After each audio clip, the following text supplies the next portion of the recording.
अस्सलाम वालेकुम। आज का हमारा टॉपिक था बातनी आँख।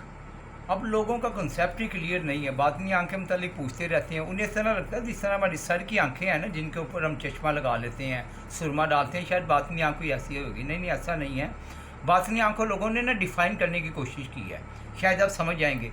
जिस तरह बयान, जिस तरह वो कहते हैं कुंडलानी पावर, आपका दिमाग इतना पुख्ता हो जाता है कि वो पर्दे के पीछे भी देख लेता है। ख्वाब में हकीकतें और सच्चाइयों उनके सामने आ जाती हैं।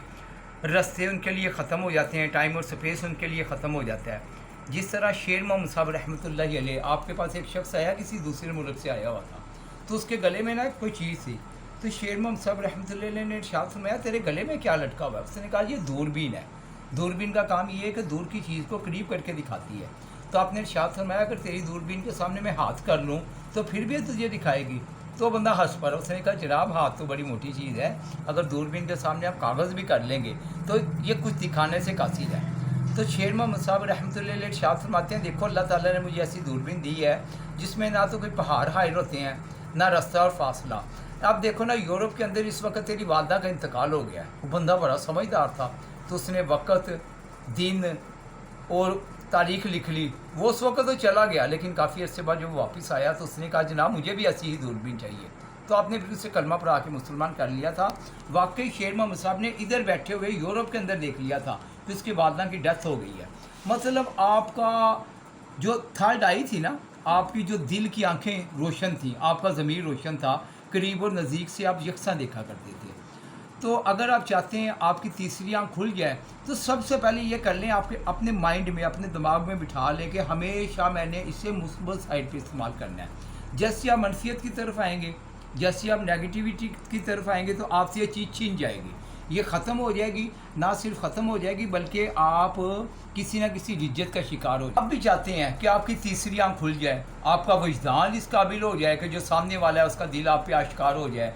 जब आप रात को सोएं तो रुयत सादका आपको नज़र आएँ, यानी सच्चे ख्वाब नज़र आएँ, माजी की हाल आप पे क्लियर हो जाए, मुस्तकबिल की आप पेशन गोइया करें। तो ये कोई ऐसी चीज़ नहीं होती, असल में ये एक ना कैफियत का नाम है। कैफियत को लफ्ज़ों में, हरफों में हम बयान नहीं कर सकते, सामने वाले को समझा नहीं सकते कि कैफियत क्या चीज़ है। अल्लाह करे कि आप राह पे चलें, आपकी बातनी आँख खुल जाए, तो ये कैफियत आप पे वारद होंगे, जिसमें टाइम और स्पेस ख़त्म हो जाएगा, जिसमें क्या, क्यों, कैसे, अगर मगर ख़त्म हो जाएगा। कारी साहब, मुझे अगर एक सवाल का जवाब दें। कैफियत के मुतल्लिक मैंने एक चीज़ एक्सपीरियंस भी की है, मैंने बुजुर्गों से सुनी भी है कि अल्लाह ताला के जो हर नाम है ना, उसकी अलग लज्जत है और हर नाम का एक अलग रंग है। ये जो अल्लाह ताला के नाम है ना, सिफाती क्या नाम है। ये कैफियत ये इसी चीज़ का नाम है जो जी, मैं बता? जब आप रहमान करेंगे तो रहमानियत आपके अंदर उजागर होगी। जब अल्लाह समद का जिक्र करेंगे तो आप दुनिया से बेनियाज हो जाएंगे, आप सिर्फ अल्लाह की तरफ रागिब हो जाएंगे।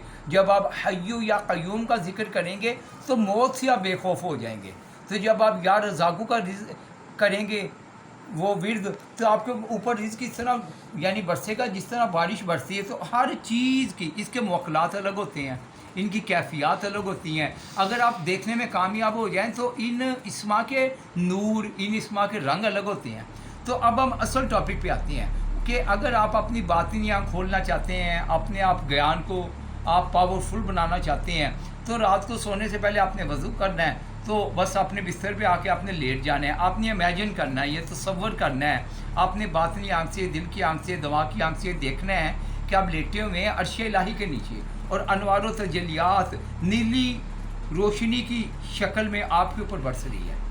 तो जब आपने सोने की तैयारी करनी है, वज़ू करके आपने अपने बिस्तर पे आ जाना है। आपने दाएं हाथ ना अपने दिल पे रखना है और 11 मरतबा पढ़ना है, या बाईसु या नूरू, या बाईसु या नूरू। इससे यह है कि आपके जो दिल की खिड़की है ना, वो खुल जाएगी, और इससे लोगों ने बड़े बड़े फ़ायदे हासिल किए हैं। औलिया कराम से उनके राब्ते हो जाते हैं, जिस तरह बाबा बुल्ले शाह हो गए, जिस तरह बाबा फरीद शकरगंज रहमतुल्लाह अलैह, वो उनसे फिर डायरेक्ट फैज़ लेते हैं।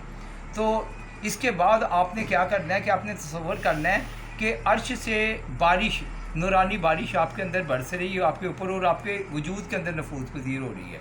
तो आपने अपने आप को कहना है कि मैंने सूरह इखलास को 100 मरतबा पढ़ना है, भले ही ना पढ़ी जाए।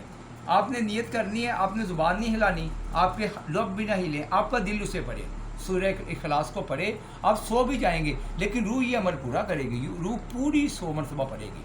आपने या बाईस या नूरू का अमल करना है تو یا تو آپ نے لال رنگ کے کپڑے پہن کے یہ عمل کرنا ہے یا سفید رنگ کے. جب آپ سفید رنگ کے کپڑے پہن کے کریں گے تو آپ کی کچھ اور طرح کی کیفیات ہوں گی، اور طرح کی یعنی جو نورانی ارواح ہوں گی ان سے آپ کا رابطہ ہوگا. اگر لال رنگ کے کپڑے آپ پہن کے کریں گے تو پھر اور طرح کی آپ کی کیفیات ہوں گی. اس کی ڈیٹیل میں نہیں ہم جا سکتے کیونکہ آپ نے ابھی یہ ذائقہ چکھا ہی نہیں. آپ 11 دن عمل کریں، جس طرح اس کا اثر ہونا شروع ہو جائے گا آپ میرے رابطے میں رہیں تو میں آپ کو اس کی پھر ڈیٹیل بتا دوں گا.